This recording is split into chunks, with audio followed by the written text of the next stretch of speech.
Oleh itu jasanya tak terkira dan terbilang. Oleh sebab itu banyak-banyaklah berdoa, semoga Allah SWT jadikan hati kita cinta kepadanya sehingga siap berkorban apa saja demi untuk membela agamanya, menegakkan ajaran dan sunnahnya, sehingga kita mudah-mudahan bertemu dengannya di tepi telaga dalam keadaan disenang dan disuka, sehingga kita minum dan takkan dahaga sampai kita masuk surga. Amin ya rabbal alamin. Allahumma salli ala nabiyyina wa sayyidina Muhammad wa ala alihi wa sahbihi ajma'in.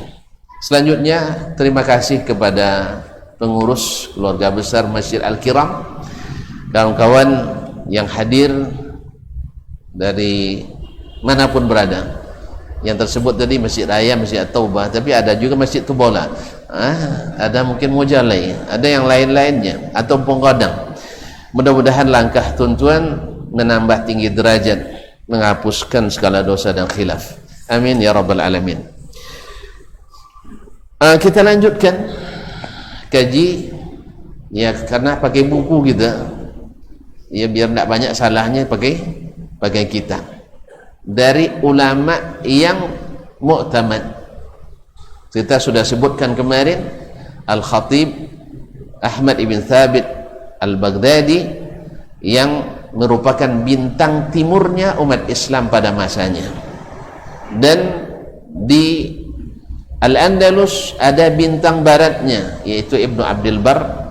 Mereka lahir di tahun yang sama 392, dan wafat pula di tahun yang sama 463 Hijriah. Punya keahlian yang mirip-mirip. Di fikih, Al-Khatib Al-Baghdadi imamnya mazhab Syafi'i di Masyriq, di kawasan Islam bagian timur. Dan Imam Ibnu Abdul Bar An-Namiri adalah bintangnya ulama Malikiyah, fikih mazhab Maliki di Andalus, di negeri Islam bagian barat. Dan subhanallah, walaupun jarak berbeda jauh, walaupun tempat tak bisa saling melihat, tetapi ilmu mereka mirip-mirip. Karena apa? Datang dari mishkatin wahidah, diambil dari sumber yang sama, yaitu Al-Quran dan Sunnah menurut pemahaman Nabi dan para sahabat yang mereka telah dididik oleh Nabi alaihissalatu wassalam. Oleh sebab itu, maka hak kitalah untuk mengambil, dan hak beliau ilmunya dihidupkan. Mudah-mudahan kita dapat pahala menghidupkan warisan para ulama. Semoga pahala yang mereka tuliskan dapat pula kita bagian daripadanya, yaitu menyebarkan. Kemudian kita sampai pada masih di awal-awal lagi. InsyaAllah tuan-tuan sabar, ya, ibarat mencangkul pakai tangkai yang pendek, jadi tidak banyak berenung. Kalau tangkai cabak orang kita panjang-panjang, tompek nongkek dagu, bilong sudah. Tapi pakai tongkat atau tangkai cangkul orang Jawa yang pendek, sehingga nakutawi, sehingga mangkutawi sampai tapangkulo ke pematang uang. Allah musta'an. Tapi tak apa, nanti diingatkan dia balik. Nah, kalau awak tak panjang-panjang apa nomor tangkai cabak gaji ya. Kalau kini Allah musta'an. Baiklah, sampai pada perkataan beliau, perkataan Imam Al-Khatib Al-Baghdadi rahimahullah, wa ma syai'un ad'afu min alimin taraka an-nasu ilmahu li fasadi tariqatihi. Tidak ada yang lebih lemah daripada seorang alim, orang berilmu ditinggalkan manusia ilmunya akibat dia tidak mengamalkannya, rusak jalannya. Jadi kalau orang jalan rusak, ndak umum mantuin dah, ya, asal lalu situ rusak jalan, asal lalu rusak pemahaman, lalu situ ndak orang rajin dia bakojo, akhirnya orang tidak mau mengikutinya karena rusak jalannya, tidak melahirkan amal dari ilmunya, bahkan hanya melahirkan perdebatan berkepanjangan karena mereka melihat disitulah kehebatannya. Lalu kata beliau, li fasadi tariqatihi, ini lemah, alim tetapi tidak diikuti orang. Dan lemah juga jahilin akhadhan nasu bijahlihi, orang jahil tetapi diikuti orang. Apa sebab? Linadharihim ila ibadatihi, karena orang melihat dia ahli rajin beribadah padahal tanpa ilmu. Akhirnya yang satu berjalan dalam kegelapan, yang satu terang tapi menyembunyikan. Yang satu berjalan terus tapi dalam kegelapan, akhirnya terperosok juga. Yang satu punya cahaya tapi dipadamkan karena tidak terlihat dalam amal. Inilah penyebab kelemahan umat. Maka oleh sebab itu kalau nak bangkit, ulama mesti menjadi contoh untuk mengamalkan ilmu, bukan hanya pandai beretorika dan beradu logika. Allahul musta'an. Mudah-mudahan Allah berikan taufik kepada para ulama kita, kepada para dai kita, menjadi orang pertama mengamalkan ilmu, bukan orang yang pertama mendalih-dalihkan menjadi dalih meninggalkan ilmu. Karena tidak sedikit orang berilmu tapi tidak diberikan taufik, sehingga dengan alasan mempermudah-mudah, ya, mempermudah-mudah, betul alasannya. Bila seandainya hal yang sunat, kita tidak boleh seperti mengingkari yang wajib bila tinggalkan.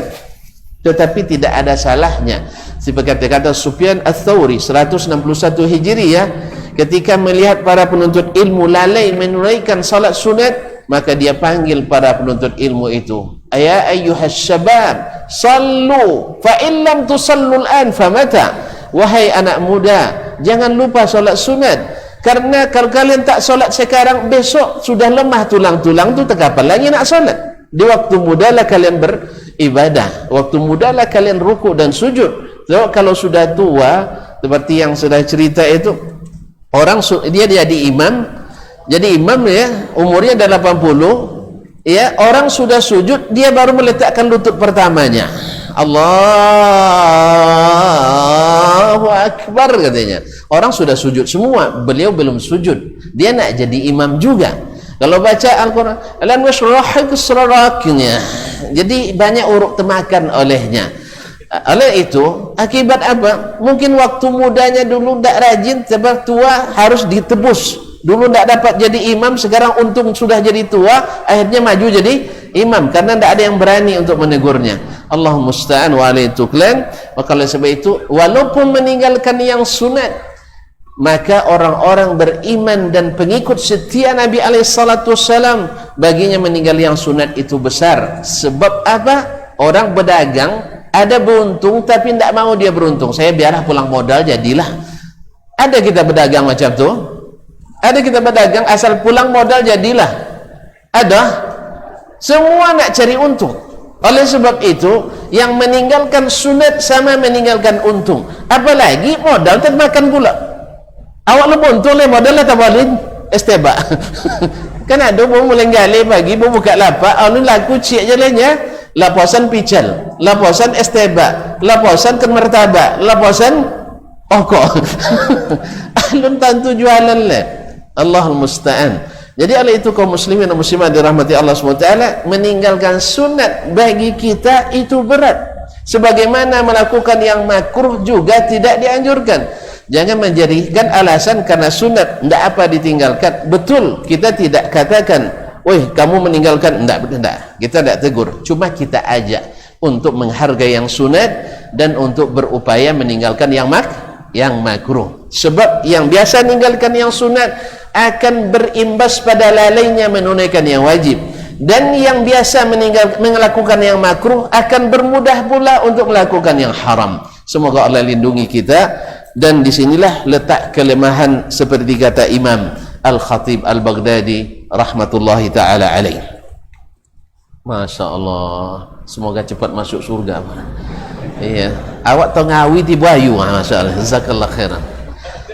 Ya, mudah-mudahan barakah umurnya, banyak anak dan banyak anak dan keluarganya.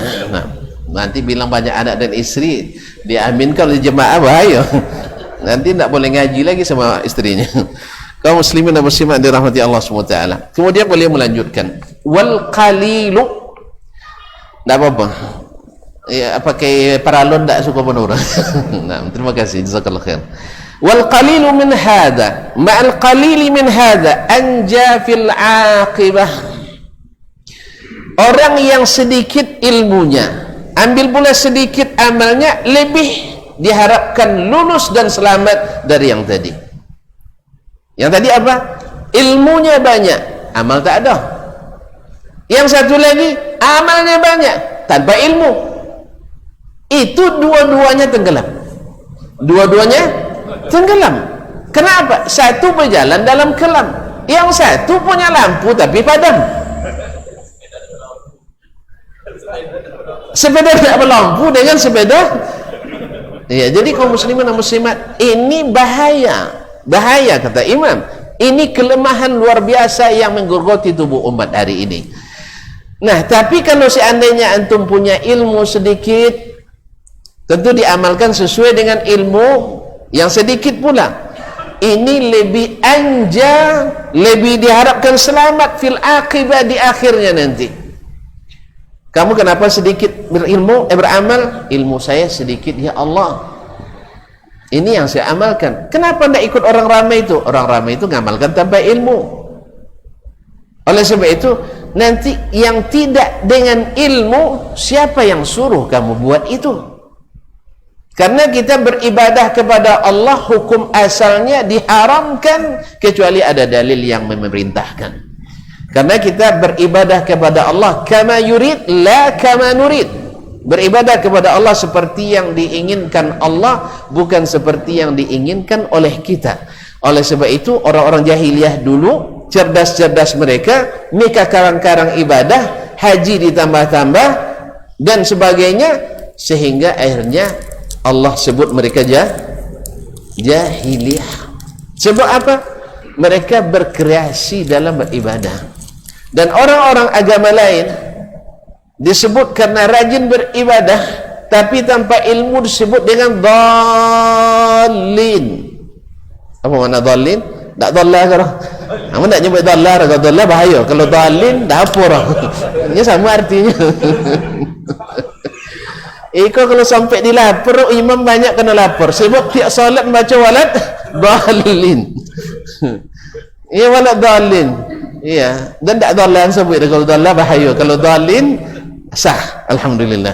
Jadi disebut dengan dhalin, ditafsirkan al-ahli tafsir, mereka orang yang rajin beramal tapi tanpa ilmu, berjalan di kegelapan, itu berbahaya.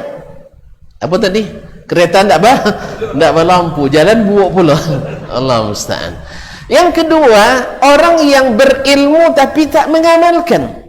Ya, tadi semalam kan disebut oleh imam seperti pohon tak berbuah, tak ada guna. Tonton punya tadi kan, masih ingat kan, 200 batang sawit, sekali panen 200 kilo. Sedangkan tetangga punya sebatang sawit, panennya 250 kilo. Antum pilih yang mana? Membolono 2 hektar dulu atau membolono sebatang? Hah? Mana mau? Yang sebatang, hasil sama. Apalagi kalau hasilnya lebih banyak pula yang sebatang. Hasil sama pun, batangnya 200, tapi tidak ada buahnya kecuali sama dengan yang 2 sebatang ini. Pilih yang mana? Yang sebatang, tapi tanah itu jadi ambil ya. Tanah itu tetap itu awak ya, tapi jadi ambil. Begitulah ibaratnya. Orang tua-tua dulu cakap macam itu. Al-ilmu kasyajari. Ilmu itu seperti pohon. Kalau berbuah berarti diamalkan. Kalau tak berbuah berarti tidak diamalkan. Nah, mau ilmu yang tak berbuah? Tidak. Makanya sesuai dengan judul bukunya, Iqtida'ul ilmil amal. Ilmu itu mengharuskan amal. Kalau tidak, pohonnya tidak berbuah. Baik, yang sedikit, mengambil sedikit dari ilmu lalu diamalkan yang sedikit ini lebih selamat dari yang banyak ilmu tak mengamalkan dan beramal banyak tanpa ilmu. Paham tu? Seperti kata Abdurrahman bin Qasim rahimahullah ta'ala, salah seorang ulama tabi'in, beliau katakan qalilul ilmi ma'at taqwa kathir wa kathirul ilmi ma'a ghairi taqwa qalil. Ilmu sedikit tapi taqwa, artinya perintah dilaksanakan, larangan ditinggalkan tanpa mencari-cari alasan, maka itu berarti banyak. Sebagaimana orang yang banyak ilmunya tapi pandai mengeles, bahasa orang Jawa ya, ngeles bahasa orang Jawa ya. Kalau bahasa kita nanci dulu. Nanci kan tadi sebut nanci. Bo beramal nanci dulu. Bila dia sualah la wajib su. Isulah la wajib. Jangan kau bono kaji je. Subhanallah. Di mana letak kerasnya? Ini yang disampaikan oleh Nabi yang super lembut itu. Ini yang disampaikan oleh Rasulullah yang rahmatan lil alamin itu. Dengan bahasa yang sama kan kita baca hadisnya, ayuhan nas i'malu, wahai manusia beramallah. Ya dah? Kayak begitu. Wa man batta'a bihi amalu lam yusri' bihi nasabuh, kata Nabi. Siapa yang amalnya lambat, nasabnya tak mempercepat langkahnya. Di kapan itu? Di akhirat. Walaupun antum nasabnya, titelnya semeter, sedopo, ya ne, profesor, doktor, haji, ke haji, buya dan sebagainya, sudah itu di ujung LC, MA, MU, MS, MS dan sebagainya. Tapi kalau tidak ada buahnya, sama dengan enggak jelas. Enggak. Makasih. Jazakallahu khairan. Makasih ya. Syukran. Jadi kalau ikhwani fillah, kaum muslimin dan muslimat dirahmati Allah Subhanahu wa taala, sampai mana saja kah? Jadi panjangnya gelar kalau sedikit daftar amal tak menyelamatkan. Justru kata beliau nanti akan menyusahkan. Oleh sebab itu yang sedikit. Kan kadang sedang ada datang pernyataan soci tentu hadisnya lah jadi hebat pula. Betul. Siapa yang mengamalkan satu hadis hebat, lebih hebat dari orang tahu 1000 hadis tapi tak melahirkan amal. Satu yang kita tahu, lalu dengannya kita bisa jadi berdakwah, dengannya kita bisa beramal saleh, lebih baik daripada tahu 1000 tapi semuanya disimpan. Ikut tak boleh sabun ke uang dah, kacau umat dia, kan tak mungkin. Masa Nabi SAW kerjanya mengacau umat. Allahumma musta'an. Kaum muslimin dan muslimat dirahmati Allah, kemudian melakukan iza tafaddalallahu birrahmah, tapi tentu saja dengan syarat Allah bersedia memberikan rahmat pada kita, karena amal juga tak berguna tanpa rahmat dari Allah tabaraka wa ta'ala. Kita tak masuk surga dengan amal, tapi dengan rahmat Allah. Cuman rahmat itu diundang dengan amal saleh. Rahmat Allah itu qaribum minal muhsinin. Amal orang rahmat Allah itu dekat dari orang-orang muhsin. Apa orang muhsin itu? Orang yang beribadahnya seperti melihat Allah. Dan Allah tak dilihat sekarang kan? Arti kalau tidak berarti dia yakin Allah melihat. Maka kalau yakin Allah melihat tak akan teringat siapapun.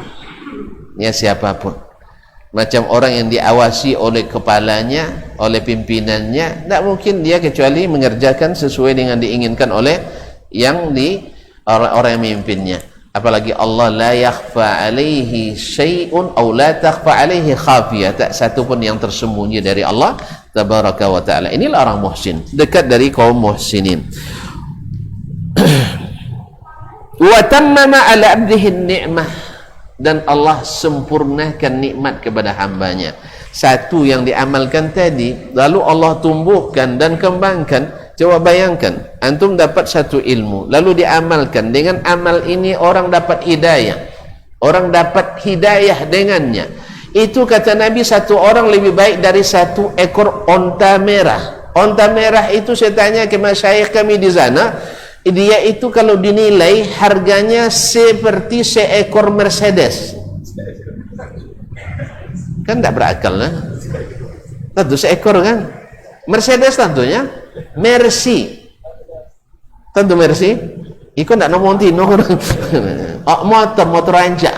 Mercedes Benz. Bapak gocek? Hah? Semiliar? Itu agak sikun ya sih. 3 miliar. Dapat uang hidayah dengan ilmu yang satu kita dapatkan itu. Menjadi orang yang semakin yakin kepada Allah, mengikuti jalan Rasulullah SAW, itu lebih baik dari antum berimpak 1 miliar, 3 miliar. daripada punya antum banyak ilmu tapi tidak mampu membuat orang dapat hidayah, dapat perintah Nabi semakin jauh, dapat larangan Nabi semakin didekati. Berarti antum menyia-nyiakan hidayah itu. Ma'asyarul kiram dirahmati Allah SWT. Nah, kalau yang satu ini Allah tumbuhkan, maka berinfak 1.000 rupiah, 1.000 rupiah Allah bisa menjadikan seolah-olah berimpak 700.000 rupiah, bahkan lebih. Wallahu wasi'un alim. Allah maha luas dan maha mengetahui. Fa ammal mudafa'atu wal ihmalu wa hubbul huwaina wal istirsal wa itharul khafdhi wad da'ah wal maili ma'ar rahati was sa'a fa inna khawatim hadhihi al khisal zamimatun wa uqbaha karihatun wa khimah. Agak payah kena terjemah tu. Tolonglah kena. Adapun fa ammal mudafa'ah, adapun hobi tolak menolak, minad dafa, mudafa'ah lah jelas perintah tapi diupayakan menjadi lebih ringan.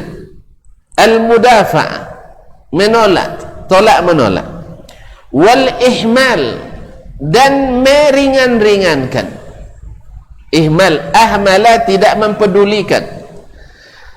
Baik, wa hubbul huwainah, dan suka menunda-nunda. Wal istirsal, dan melalai-lalaikan, mengulur-ngulur waktu. Istirsal, mengulur-ngulur waktu. Wa itharul khafdhi wad da'ah, dan lebih senang untuk minimalis dalam beramal. Apa itu minimalis? Kau mah kenek tapi ancak, awak beramal kenek tapi masya Allah disebut ancak. Lipstick ya, lipstick. Jadi wal khafdhi, ingin beramal secara minimalis, wad da'ah, dan pemalas. Wal maili lar rahati was sa'ah, dan cenderung untuk banyak istirahat, jangan terlalu dipaksakan. Betul, kita tidak boleh juga memaksakan, benar itu ya, tidak boleh memaksakan. Tapi memaksakan seperti apa? Bukan maknanya memaksakan itu yang sunat jangan dibuat, bukan. Maknanya memaksakan itu menyanggupi yang kita tidak sanggup. Ya, misalnya ada kawan nak mati sudah itu dan bawa syed angnya mati dan tolong bolo bininya, awak tak tahu lah sangsaranya lah terbenggan kan, tu bertemu juga, bertemu di awak kan. Allah Ustaz, itu namanya memaksakan diri. Atau misalnya tidak sanggup puasa sahinda sang Ramadan cuma tinggalnya, dipaksakan juga, ini juga tidak boleh. Atau berinfak, tidak ada tu ambayu berhutang tu berinfak, itu namanya memaksakan. Jelas? Atau awak solat malam sambil menguak, alun sekalimat bacalah ni kan, kata Nabi lolok doa lu. Jelas? Ini yang dimaksud dengan jangan bulu dan memaksakan diri. Adapun alhamdulillah apa hukum biya sunat makruhnya tu kalau tinggi ancak boya ancaklah insyaallah dan usaha ningen itu tidak memasong dulu dah, itu tu ancak. Tapi alun bisa lah buyanya anda opor tapi keadaan jangan mokok dulu kan, itu keadaan jangan mokok dulu misalnya. Itu bukan memaksakan, itu namanya meninggalkan yang kurang baik kepada yang baik. Atau misalnya dan tahajud tak tolong dengan 20 seboleh rakaat semalam dudanya, tolong dengannya 2 tambah ciknya kan, tak apa juga jangan dipaksakan. Pasalnya nanti kalau tahajud ni suagi dan jago subuhnya, itu ya jadi masuk kalau hilang subuh jangan tahajud lah. Ya serius yang tahajud tu tambahan dan sangat dicintai Allah memang. Doa mustajab pada waktu. Tapi itu apa nak engkas mustajab subuh tadi yang sampai jam 3 nak tahajud tadinya. Tu sudah itu talolok sampai jam 10. Kau jual tak lambat. subuh lah joleh. Nah, kalau gitu sok je tahajud joleh. Kau nak je solat malam, solat witir sebelum Allah. Jadinya itu yang nama memaksakan. Tapi kalau mengerjakan, apa hukum kau sunat? InsyaAllah dan upayakan mengerjakan. Apa hukum kau sunat Nabi SAW dan upaya mengerjakan, itu bukan memaksakan. Jelas? Atau kalau ada orang ingin sunat langsung ngibongi ke nya contoh ingat, enggak juga. Tetapi dalam rangka mendidik, ya kita katakan ini ndak ugi saja, ya ndak ugi sah. Kalau ndak dibuat ikut ndak ugi, itu boleh saja kita ajarkan. Oleh itu kaum muslimin dan muslimat yang dirahmati Allah SWT, maka kata beliau, kalau cenderung untuk raha, banyak istirahatnya, wasa'ah, dan bermudah-mudah dalam masalah dunia, terlalu luas memakai dunia ini tanpa batas, maka fa inna khawatima hadhil khisal, sesungguhnya kesudahan sifat-sifat ini. Apa tadi? Tolak menolak. Sudah itu melalaikan. Sudah itu nanti dulu. Sudah itu ngulur-ngulur. Nanti tua dulu. Yang nak hajinya lah sanggup umur 25 sono ndak kena koyo lah. Acak nanti 40 dulu. Abu mu 39,5 abi koyo. Abi koyo banyak asa. Ndak ada nanti. Akosan lah tapi umur 60 anu gula 3 tahun dak rundik majibi lo kena hajinya. Salah sendiri. Nya dahulu ketika wapiti nancin anak selesai sekolah. Lah selesai anak kuliah nancin berminantu. Lah sudah berminantu lahir lo cucu. Lah lahir cucu akikah cucu. Lah sudah itulah kumpul piti lihat lah anak bersunat Rasulullah harus lo pakai band. Subhanallah, gara-gara band gagal nih haji. La ilaha illallah Muhammadur Rasul. Sudah itu cucu lah nak balaki pula. Ndak jadi ni haji lau 60 bau. Ndak tolong gai lah bonyose. Jadi kaum muslimin dan muslim, ini namanya mengulur-ngulur waktu. Makanya apa sebab dek terlambat ngaji tadi, terlambat ngaji. Nyanyi wong setu ibu ayahnya. Kalau seorang sampai umur 40 ndak tahu haji tu dakwah adanya. Maksudnya buat dosa je usut bani Allah pani haji lah bani balik ke dosa dia. Padahal dosa apa haji itu niatnya ndak kembali lagi ke dosa. Kan ndak nyasu awak lo jadi bisa ninggan kau jualan bolehnya nya. Ya dia memang ada. Dulu sebelum haji lewat peserta judi. Lah pulang dia haji jadi bandar judi. Ah itu masya Allah makbul mabrur. Iya. Apa sebab? Dan haji dan lah ditemo. Lah dosa. Akhirnya je buka dosa bau. Akhirnya pada tanggung jadi pesertanya kamu jadi bandar banyak untung pada peserta enggak? Allah. Hah? Banyak ya? Mana coba? Dan dah habis nak ngaku ni. Baik. Kaum muslimin dan muslimat dirahmati Allah. Uqbaha karihatun wa khimah. Kesudahannya akibat akhirnya adalah dibenci dan sangat buruk. Mengurul-ngurul itu. Kita lihat sendiri. Ya, mudah lihat sendiri mengurul-ngurul amal itu. Apalagi kalau sudah masuk ke liang kubur, pasti menyesal. Oleh itu kaum muslimin dan muslimat dirahmati Allah, seperti yang kita belajar di dalam kitab Fadlu Ilmi Salaf ala Ilmi Khalaf, kelebihan ilmunya salaf dari ilmu khalaf. Kemarin Ibnu Rajab, mereka melihat bahwa ilmu itu adalah seperti mutiara. Orang kalau dapat mutiara, indak ambil mau ambil orang tuntun. Langsung diambil, dibersihkan, disimpan, kalau perlu langsung jual. Napi dapat piti. Jadi ada hasilnya. Itulah mereka. Sehingga sampainya sebulan berjalan dari Madinah sampai ke Syam, dapat hadis tu, singgahlah dulu ji. Makan angin wak siko dulu. Isa pun namanya berkelah dulu di sini. Apa soal? Berkelah. Lah jalan dulu sih, kan ancak di situ.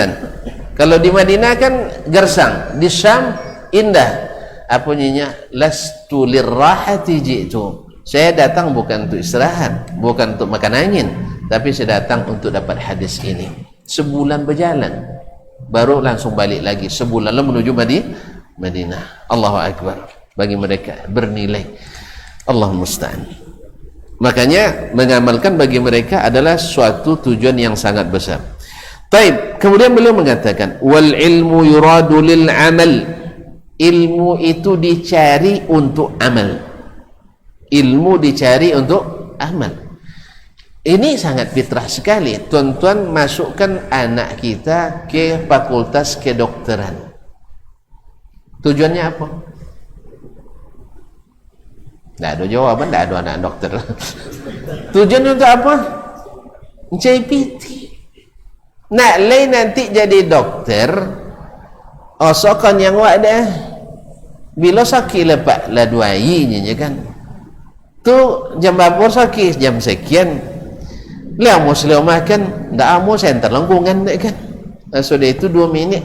Tulisan tak lah dapat bocor. Ya kan? So dia itu boswo di tulisan 150. 150,000 2 minit. Iya tak? Ikon tak ada cemburu kan tak? Aku salah paham dulu. Dan datang ke KI-nya pasien. Kan datang KI-nya apa? Pasien. Dapat 150 seorang 2 minit. Kalau 2 jamnya praktek berapa dah? Jangan datang lah piti uang. Nya memang mahir kuliah.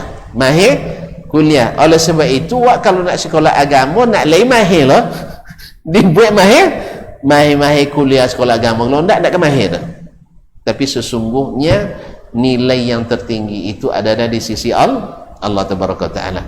Nah, kalau sampai anak apa lah sekolah kedokteran tiba-tiba dah pandai mau ambil uang, sanginyo sakit tahu je kenapa kira-kira itu anak nilai potong 95 nya A plus summa kam laut apa kau jangan ni pak duma je lalok je. Ha? Kira-kira bangga ada? Enggak. Sama dengan kita menuntut ilmu agama ini, opal deh ruh sekian hadis ayat Quran opal deh. Tuhan ni nampak musajid dapat duma aja salatnya. Tuhan ni hadis apa tadi? Iya kan opal tu kan tak mesti dilaksanakan sunat hukumnya Ustaznya. Tu di mana dia tak dapat untung kalau dia tidak keluar bekerja. Paham je kan? Alhamdulillah.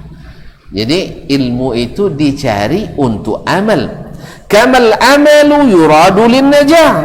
Sebagaimana amal itu dilakukan agar kita selamat. Tentu saja amal mesti dengan ilmu pula. Sebab amal tanpa ilmu, contoh apa tu ni? Contoh apa nama tukang Alibaba? Tahu tukang Alibabanya? Dulu sok-sok pandai bikin radio, sudah dibuka radio rusak deh. Belabio bawi. Belabio bawi. Awal lecik surah salah. Sudah itu hilang semua. Itu namanya bengkel Alibaba. Cuba-cuba. Selamat. Mana selamat? Yang seperti ini mana diterima? Makanya amal pun mesti dengan ilmu. Amal pun mesti dengan ilmu. Kalau tidak selamat. Naam. Fa idza kana al-amalu qasiran 'anil ilmi, kana al-ilmu kallan 'alal 'alim. Bila amal itu tidak sebanding dengan ilmu yang kita miliki. Ilmu Masya Allah, tapi amalnya tak nampak. Maka ilmu itu kallan 'alal 'alim, menjadi beban yang memberatkan seorang yang berilmu. Menjadi beban. Sebagaimana disebutkan oleh Nabi SAW, salah satu yang pertama dinyalakan api neraka kepadanya adalah orang alim yang tidak mengamalkan ilmunya. Allah musta'an. Semoga Allah menjaga para ulama kita, menjaga kita dan para ustaz-ustaz kita. Wa na'udzubillahi min ilmin 'ada kallan. Kita berlindung kepada Allah dari ilmu yang menjadi beban. Kapan? Di akhirat. Wa awratha dhullan, dan akan mewariskan kehinaan. Kapan? Di sisi Allah. Karena nanti di akhirat, mohon maaf kaum muslimin, semoga kita dilindungi Allah SWT.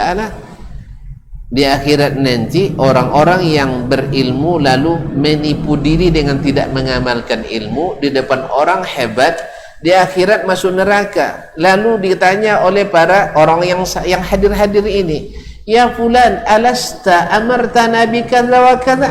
Bukankah kamu dulu di dunia yang selalu amar ma'ruf? Ya fulan, ayuhan nas, wahai jemaah sekalian, lakukan ini, lakukan ini. Lalu bukankah anda dulu yang melarang kami melakukan maksiat ini, melakukan kesyirikan ini, bid'ah ini? Apa jawabannya? Benar, saya suruh kalian tapi saya tak lakukan. Benar, saya larang kalian buat maksiat tapi saya selalu melakukan. Berarti bukan tak berilmu, tapi tidak diamalkan, menjadi beban dan kehinaan. Bayangkan kaum muslimin, kita dihina orang di depan satu masjid saja luar biasa hinanya, apalagi saat itu kita dibongkar di hadapan khalayak seluruh manusia dari awal sampai akhir. Dan saat itu tidak ada tempat bersembunyi, karena di padang mahsyar itu datar, munggunya tidak ada orang. Jangan gunung, munggu tidak ada. Kalau kini kan sampai misalnya awak dihinakan orang, tidak bisa di Kinang leh, bisa pindah ke Karangkinang. Itu orang Kinangnya di Winuang ten, bisa semondok situ, bisa semua ndok. Tidak jodoh, lai ke Ranah Minang, lah semondok le situ, tidak juga bisa lari ke pada. Ini kaum muslimin dan muslimat dirahmati Allah. Itu di dunia muda, tapi di padang mahsyar tidak ada tempat bersembunyi, dan di sana ditelanjangi. Bukankah kau yang suruh? Iya, tapi saya tidak lakukan. Dan suruh kalian salat tapi dia tidak salat. Dan suruh kalian salat berjamaah dan tidak pernah berjamaah. Disuruh kalian sedekah dan paling kiki itu sedekah, dan seterusnya. Akhirnya menjadi beban dan kehinaan. Waktu masuk time, Masya Allah, tuan-tuan ini memang menyaksikan. Ya baru sebentar bercakap dah habis waktu. Insya Allah kita ulang lagi lah besok ya, insya Allah. Tahun depan apa bulan depan? Bulan depan. Subhanallah, lama sekali. Nah, silakan.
La haula.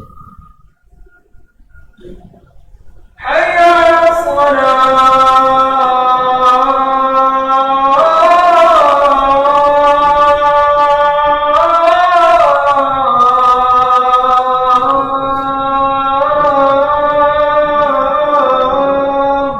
La haula. حي على الفلاح.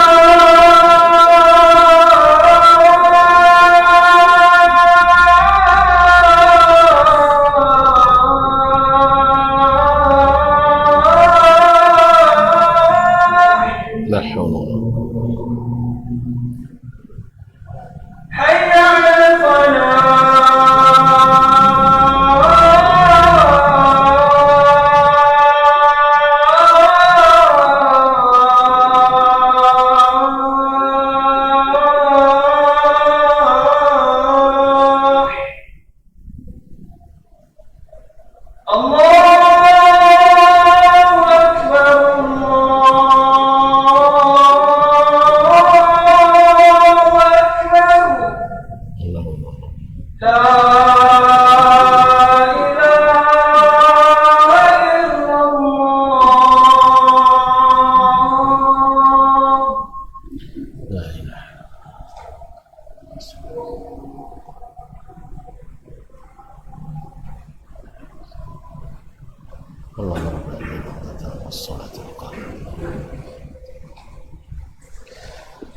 Ma'asyiral muslimin, ma'asyiral muslimat, rahimanallahu wa iyyakum.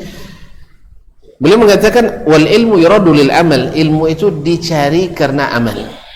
Kamal amalu yuradu lin najati, karena sebagaimana amal dicari untuk selamat.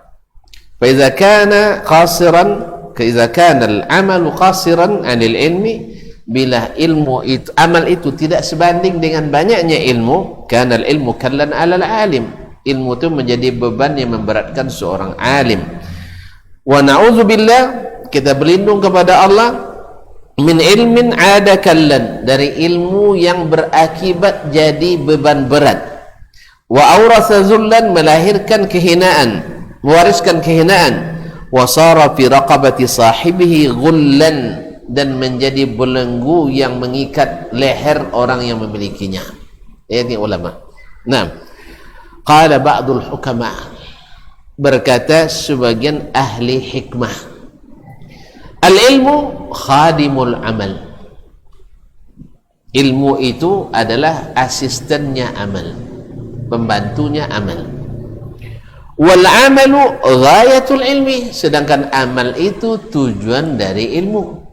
Jadi ilmu itu pembantu amal dan amal itu tujuan dari ilmu. Jadi saling terkait, ilmu mesti diamalkan, amal mesti dengan ilmu.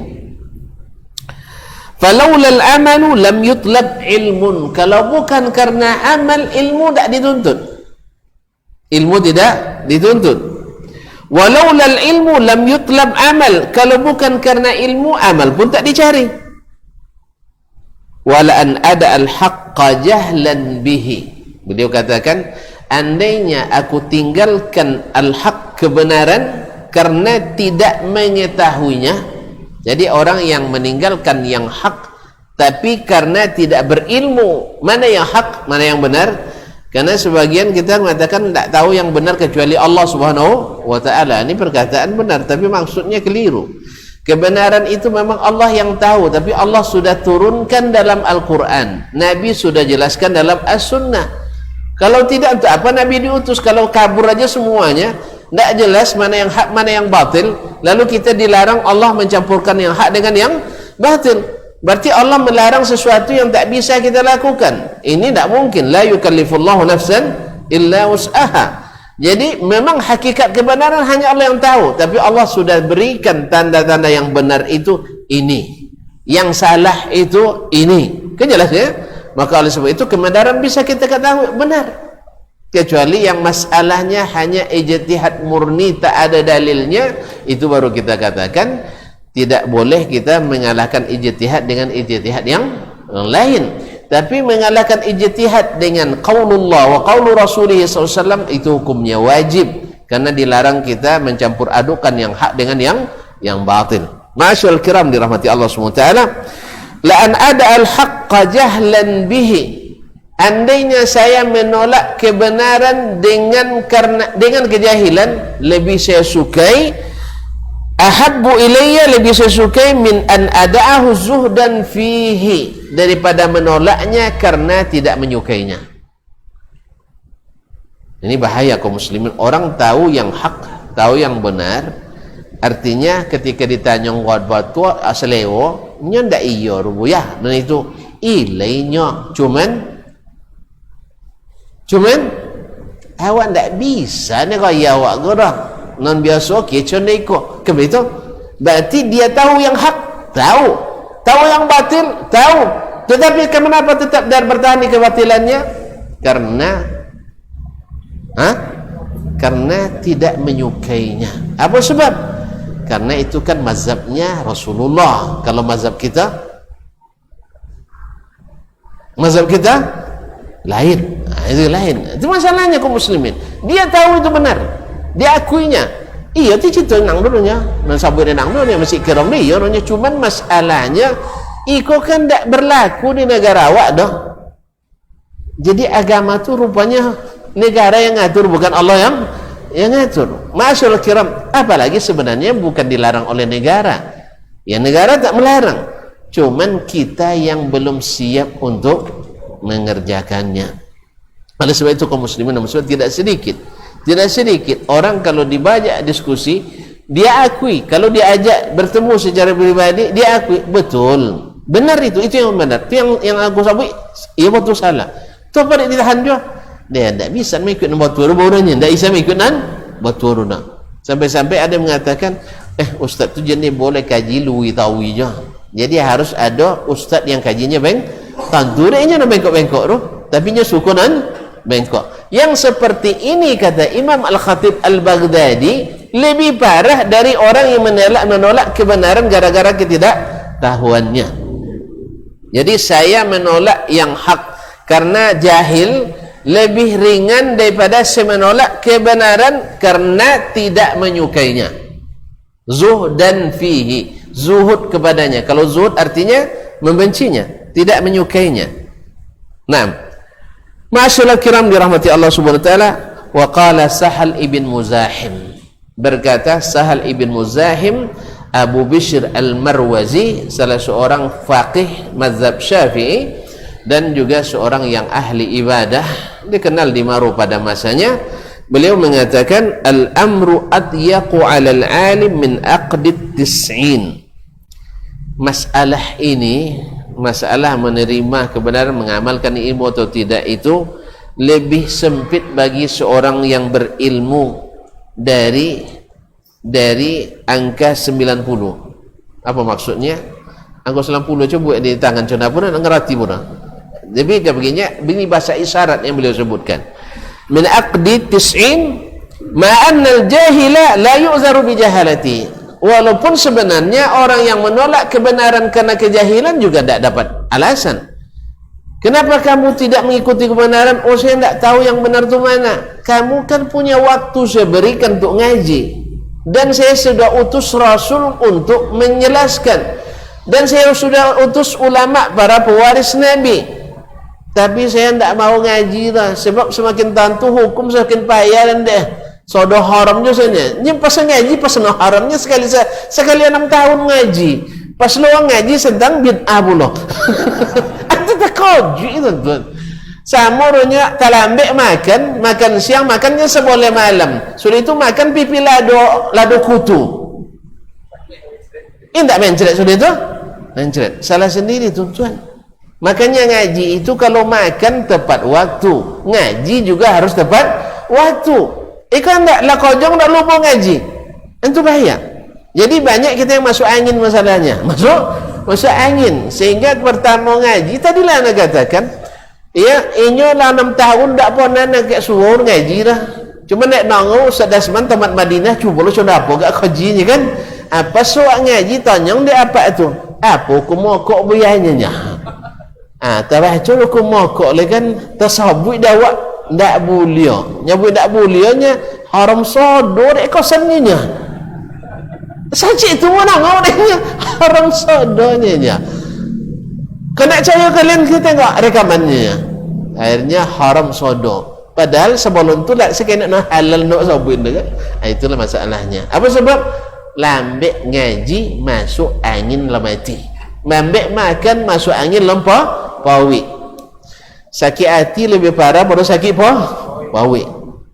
Oleh sebab itu kaum muslimin dan muslimat monon terlambat ngaji jen sekali aja. Sama dengan siapa non terlambat makan jen sekali dia makan suat terlambat lali air suat. Makanya walaupun sakit pawi dia esok pagi jen lupa makan topik waktu itu untuk menetralisir. Jen suat gara-gara sakit pawi terlambat makan suat dan makan lainnya. Tambah sehat. Tambah out dah. Allah itu kaum muslimin orang kalau ngaji bosa kali ngaji mantap kaji apalagi tiba-tiba di tengah Allah itu maka bersabarlah orang yang ingin dapat hidayah insyaallah Allah mudahkan. Masyaallah kiram dirahmati Allah SWT walaula ilmu afwan ma'anna al-jahila la yuzaru bi jahalatihi. Orang jahil tak bisa berdasarkan, tak bisa menjadikan saya tak tahu sebagai alasan. Apa sebab? Lei sampai wang ngaji ke masjid kiram lei, ile sampai Quran ke masjid kiram lei sampai ustaz ke masjid kiram lei ada ulama di masjid kiram lei tu apa ndak nyenang bantah tahu je musajidnya nya bantah musajid jen tambah jauh musajid datang awak didamaikan bukan menjauhi masjid. Ini memang kalau salah, kalau lah masuk musajid bantah awak di bawah musajid lah galak di bawah musajid bantah Allah musta'an. Apa dia bantah gak ya? Apa dia bantah di bawah musajid? Entahlah tak abin entah dia apa kan Allah musta'an. Kaum muslimin dan muslimat dirahmati Allah SWT lakinil alimu asyaddu azaban. Walaupun jahil tak diberikan alasan dengan kejahilannya, tetapi orang alim lebih dahsyat azabnya. Orang alim lebih dahsyat azabnya. Idza taraka ma alim, apabila dia tinggalkan mengamalkan ilmunya, falam ya'mal bihi, lalu dia tidak mengerjakannya. Jadi dua-duanya tidak ada jalan lah. Dan caklah pada ngaji banyak orang nonton tu hukum kau nya buat payah-payah aja nya. Kau mai susah kau kian payah nya. Caklah jangan ngaji lah. Boleh ya? Ndak. Jelas? Nah, kalau seorang alim deh kalau amalkan payah juga nya. Kalau gitu caklah jangan amalkan. Padahal sompen tapi sakilek aja sompen. Kau tanya apa ndak amalkan buya? Deh kalau amalkan ndak sesuai aja amalan buat sikornya nya. Ya, itu mazhab bezo, itu mazhab Rasulullah, itu mazhab wa'awaknya. Ambutnya mazhab wa'awak lainnya. Iya, kaum muslimin dan muslimat, kalau masalahnya masuk dalam ruang khilaful fiqhi, khilaf ulama-ulama fuqaha, itu tentu saja kita harus saling menghormati, benar itu. Tidak ada masalah. Cuman tidak ada salahnya kita mencari mana yang paling kuat dalilnya. Nah, seandainya ada yang tetap bertahan dengan mazhabnya, kita hormati, ada imamnya. Tetapi jangan pula dihalangi orang mengamalkan yang lain. Itu masalahnya. Sampai-sampai bersyarat pula, boleh jadi imam siko kalau mesti ceneka. Dan sebagainya. Itu adalah syarat yang tidak ada dalam kitabullah dan tidak ada sunnah Rasulullah sallallahu alaihi wasallam. Alhamdulillah berikan orang kebebasan tetapi bukan kebelablasan. Ma'asyiral kiram dirahmati Allah, karena waktu solat sudah masuk. Tadi tahu bono do sajen dek pertama baunya jen panjang-panjang bono. Ya tak apa dah. Ya. Tapi ndak pertama lah lama ngaji set. Tahu lah ya. Baik, kita cukupkan sampai di sini. Mudah-mudahan bermanfaat. Kalau ada yang benar semata-mata taufik dari Allah, salah dan silap itu kesalahan saya, mungkin dari syaitan. Kepada Allah saya mohon ampunan, kepada tuan-tuan dan puan-puan mohon dimaafkan. Mudah-mudahan kita diampuni oleh Allah SWT. Subhanakallah bihamdik, asyhadu an la ilaha illa anta, astaghfiruka wa atubu ilaik. Wassalamualaikum warahmatullahi wabarakatuh.